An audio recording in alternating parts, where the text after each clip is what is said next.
Bonjour à tous. Merci de me permettre d'intervenir. Désolé, hein, c'est les limites du vélo aussi à Nice. Ça peut provoquer des problèmes sur la santé physique.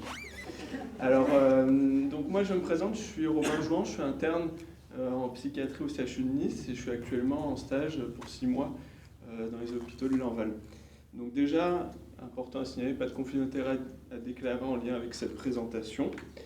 Donc on m'a posé la question de parler du sommeil en 15 minutes. Donc initialement quand Colette m'a appelé, je me suis dit oula, c'est mission impossible, mais on va essayer de l'accepter.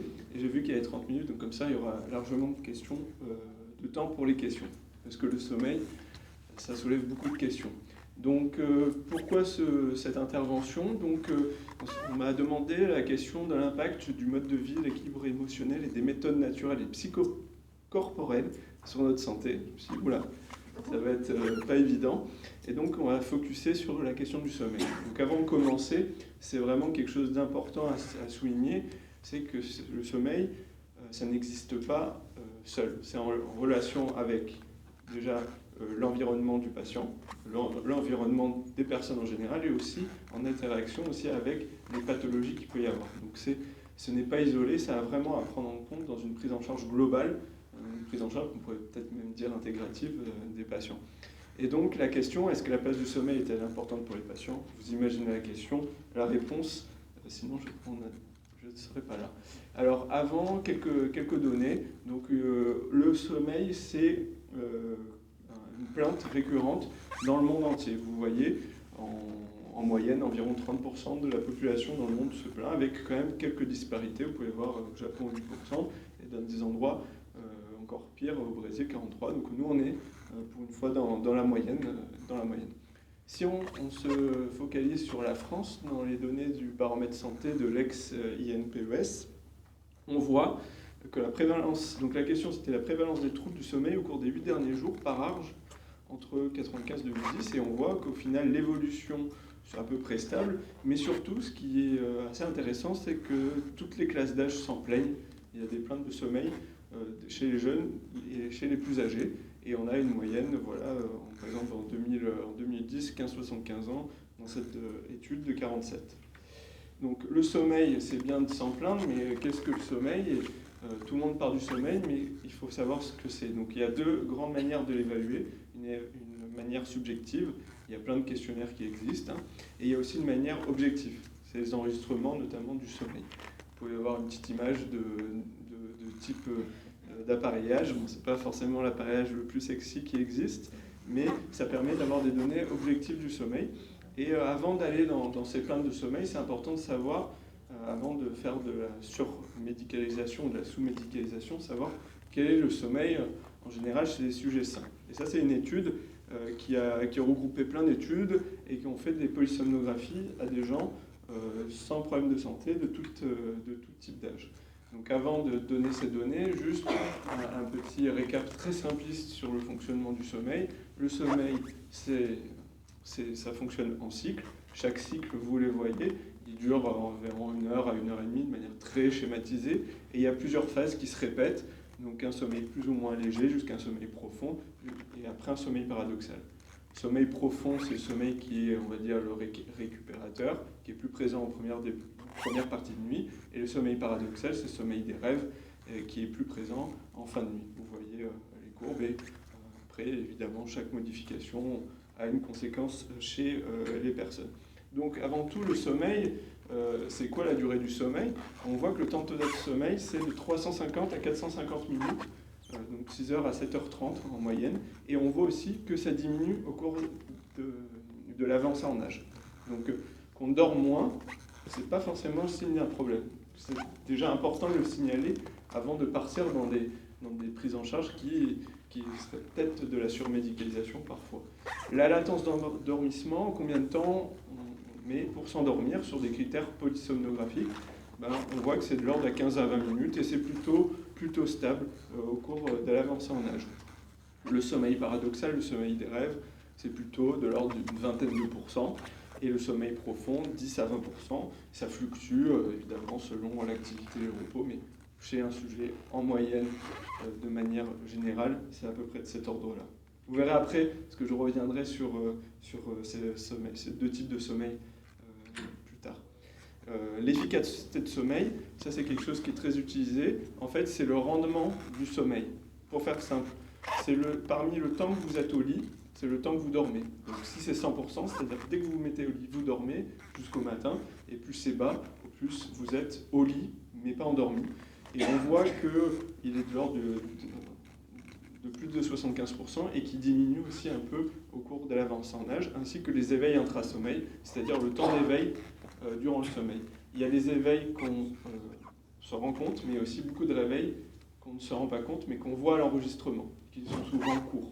Donc c'est aussi important d'avoir ces données quand il y a un patient qui vient, on pose des questions sur son sommeil pour voir déjà s'il y a un problème, avant de voir comment l'aider. Alors comment aider les patients ?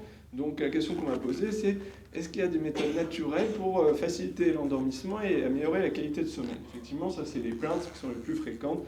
Le manque de sommeil ne me convient pas, je n'arrive pas à m'endormir, la question de l'insomnie.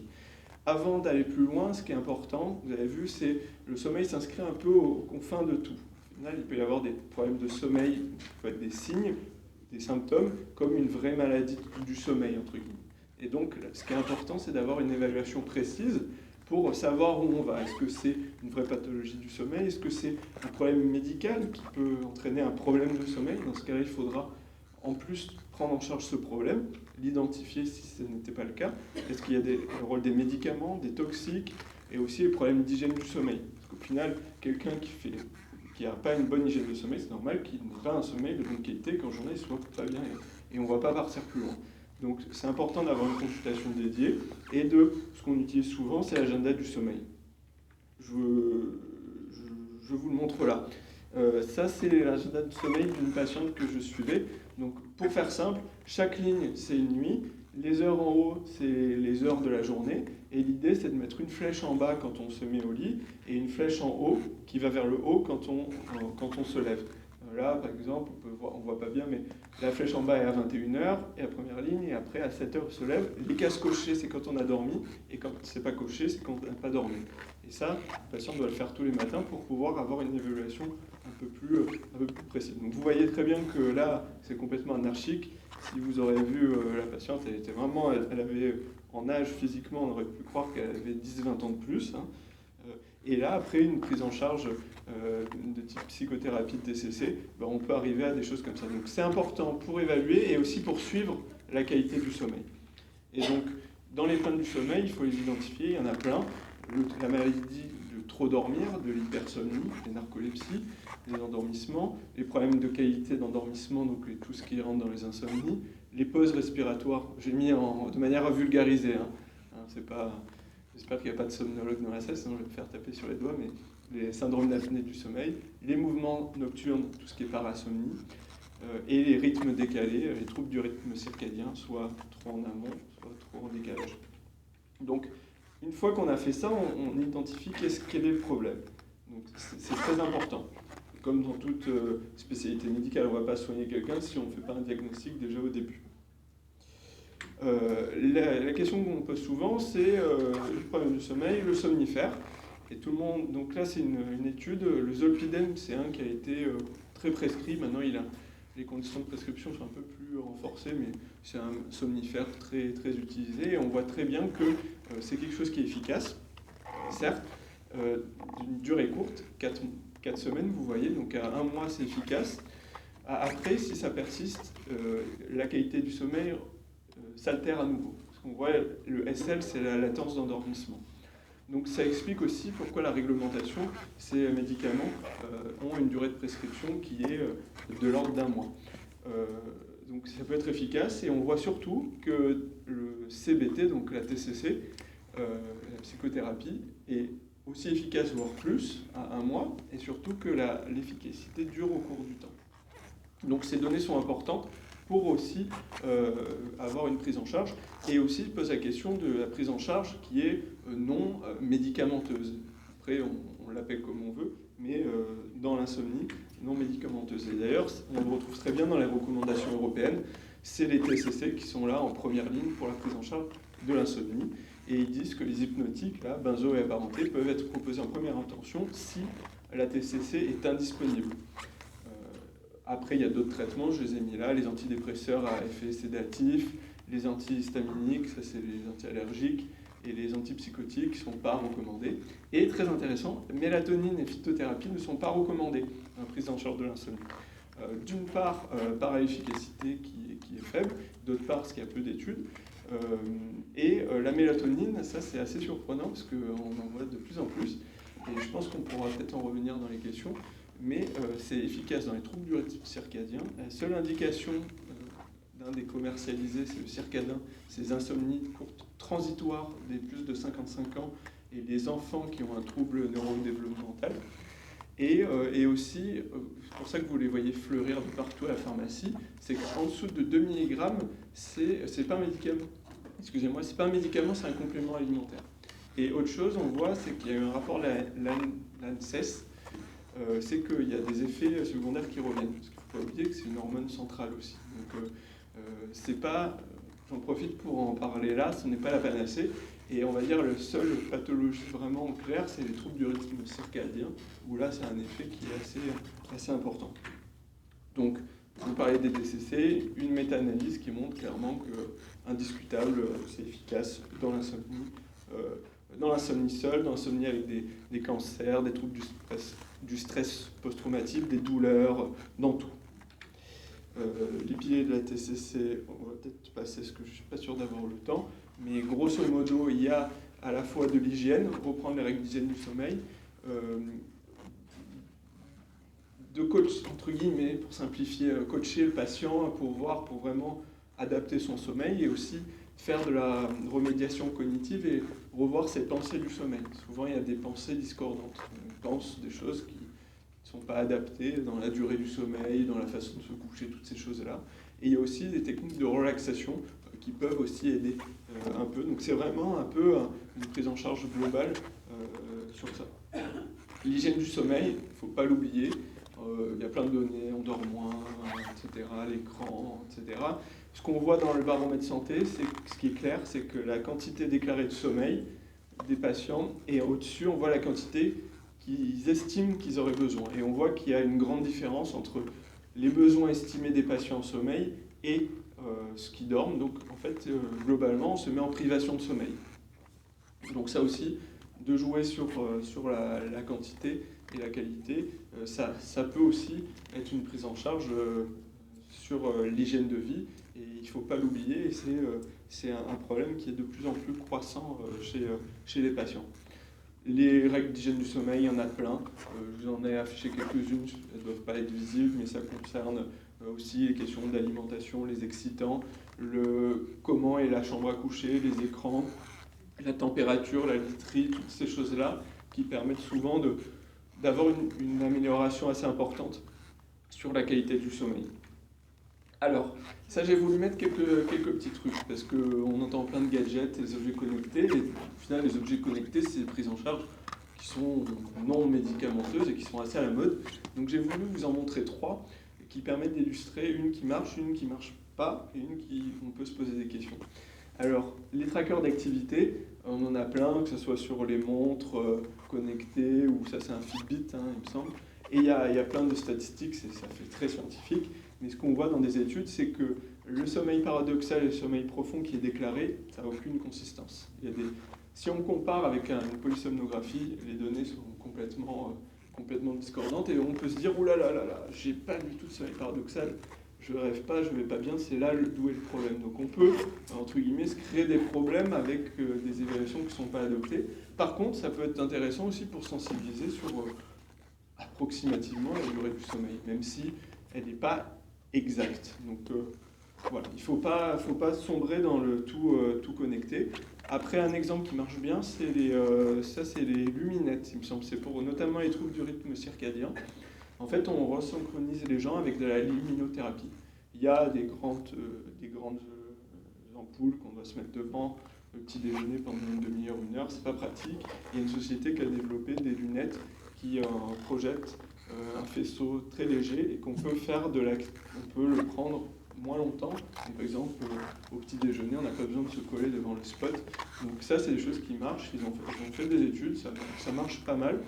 Malheureusement, c'est pas remboursé, mais ça peut fonctionner. Et aussi dans ce qu'on appelle des troubles saisonniers de l'humeur, petite dépression saisonnière, ça marche aussi. Autre chose, c'est le dodo. Ça, c'est un truc, il y a eu pas mal de pubs.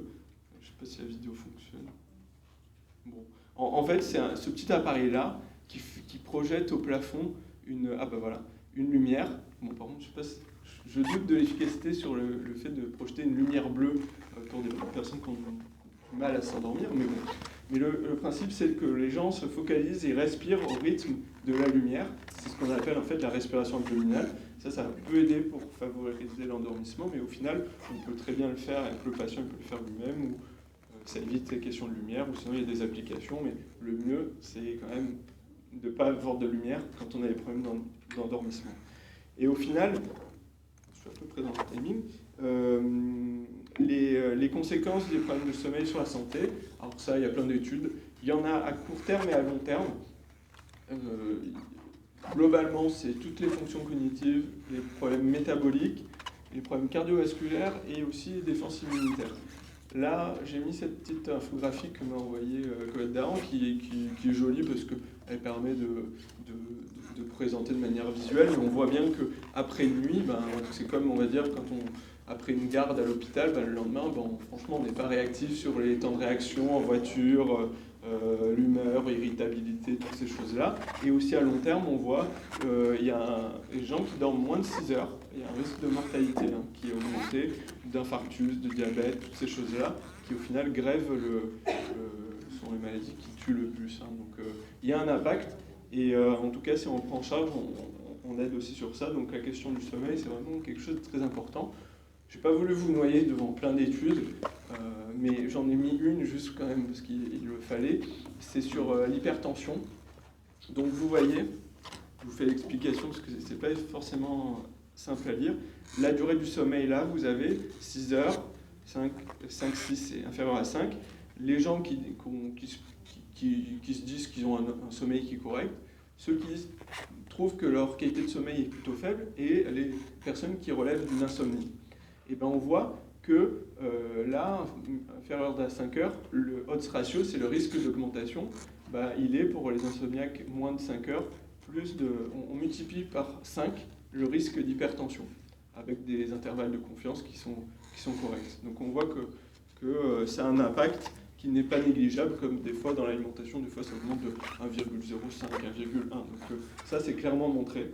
Et on pourrait même se poser la question, est-ce que ça c'est débattu aussi chez les cardiologues, est-ce que c'est pas un risque cardiovasculaire comme un autre? Et donc voilà, donc je pense que c'est bon, j'ai réussi la mission en 15 minutes. Pour conclure, donc évidemment vous avez compris que le sommeil c'est pas négligé, que c'est une interaction, ce n'est pas à prendre de manière isolée, c'est dans la prise en charge globale du patient et de son environnement. Vous voyez par exemple, si on ne joue pas sur comment il fait pour s'endormir, son environnement, on ne réglera pas tous ces problèmes. Aussi, toutes ces pathologies, donc il faut savoir prendre en charge aussi les pathologies de base qui gravitent autour du patient. Nécessite évidemment une formation spécialisée et aussi ça peut être pris en charge par tout médecin s'il se sensibilise un minimum pour, on va dire, le premier recours, parce qu'il n'y a pas besoin de voir un somnologue directement, déjà il n'y en a pas assez, et de deux, souvent des règles d'hygiène, des conseils de base permettent de régler les situations, et après on peut envisager un deuxième recours, une prise en charge un peu plus sommeil. Voilà, je ne sais pas si vous avez des questions.